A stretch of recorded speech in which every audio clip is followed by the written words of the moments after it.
Absolute shambles. Uefa are slamming the Champions League door in Scotland's face, and Rangers cannot afford to blink.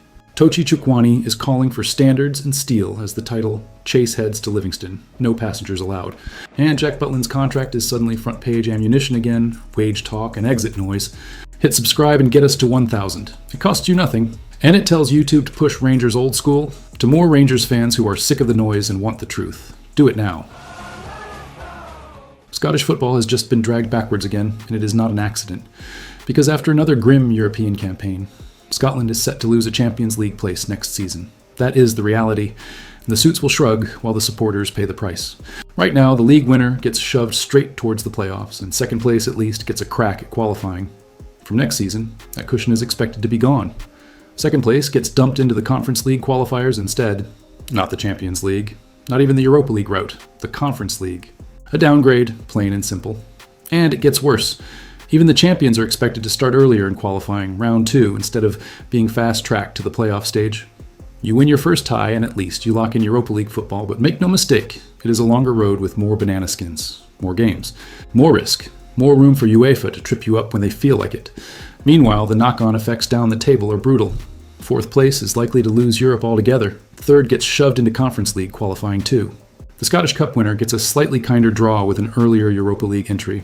But let us be honest, that is not compensation. That is a plaster on a broken leg. Why is this happening? Because the UEFA coefficient has slid.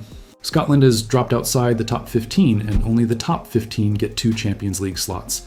That is the cold arithmetic. And the media will pretend it is just bad luck, like we all woke up one morning and the numbers changed by themselves. Now here is the bit that should make every Rangers supporter's blood boil. The money. The Champions League is the holy grail because it keeps a club strong for years, not weeks. Finance folk are already warning this has major consequences. In Champions League terms, Europa League cash is a fraction, and the Conference League is smaller again. That is not opinion. That is the difference between building a side and patching holes with hope. So the title race is no longer just pride and silverware. It is the difference between serious revenue and being starved of it. And you tell me, with everything we have seen in this game, do they really want Rangers properly funded and charging again, or do they want to keep the door half shut? Do not let anybody sugarcoat this one. Beating Hearts at Ibrox means nothing if we go along the M8 and start acting like the job is done. That is how titles get thrown away. That is how you end up watching somebody else lift the trophy while you're still talking about what might have been. Tochi Chukwuani has said the right things this week. He felt the energy from the Rangers' support. And he is telling you straight that lift has to be carried into Livingston on Sunday and turned into 3 points. No romance, no excuses. Just do your work and come back with the win. Because here's the hard truth. Away from home, we have dropped points recently. Draws that should never happen if you are serious about winning a league. So when Chukwuani says the objective is the same wherever you play, he is spot on. Different stadium, same demand, win. He has also admitted there is room for improvement. Good. That is honesty, not weakness. And the fact we have full training weeks now before the split matters. Proper time on the grass, proper tactical work, none of this patchwork preparation. That is where leagues are won, in the cold midweek sessions, not in the headlines. And he has spoken about competition for places. That is the Rangers way. You earn your jersey, you fight for it. You do not get handed it because you cost a fee or because the papers like your story. If there is real depth in that squad, then nobody should be strolling about on a Sunday thinking they are undroppable. Then you have the Brian Laudrup moment. Chukwuani meeting a real Ibrox legend, calling it goosebumps, saying the advice meant a lot. That is what this club is, a standard, a history, a shirt with weight. You look at a man like Laudrup and you understand you're not here for a nice time. You are here to win. Livingston will be different from Ibrox. Tight pitch, bitty game, noise right on top of you. They will scrap for everything.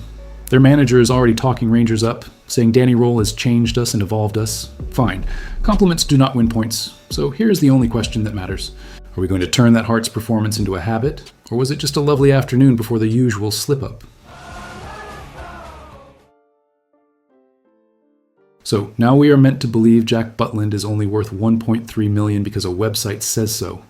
Absolute nonsense. Transfermarkt numbers are pub chat for agents and accountants, not a measure of what a Rangers number 1 is worth when he's standing in front of the broom loan. Here is what actually matters. Butland is the clear first choice this season. Danny Roll has kept the faith, and that tells you plenty about what he sees every day in training. Last season was different. Liam Kelly got used, but that is done. This season, Butland owns the gloves. But do not pretend it has been flawless. He has conceded 21 in 27 league games, which is fine, but there have been errors that make you wince. That Kilmarnock howler in particular, even he admitted he has never shipped one like it. And you know how it goes at Rangers. One mistake, and the same folk who were singing your name are suddenly acting like you have never made a save in your life. Now the contract situation is where the noise starts. He signed in June 2023 on a 4-year deal, running to the summer of 2027. That means this summer becomes a decision point.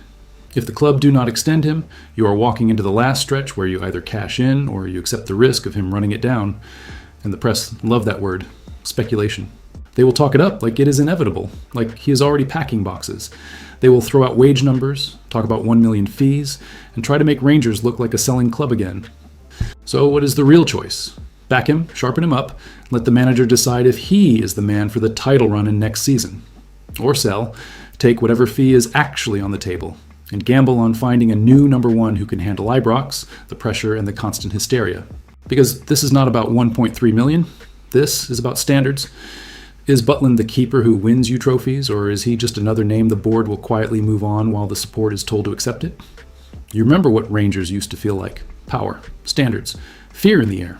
Subscribe, and we'll keep the pressure on until this club looks like itself again.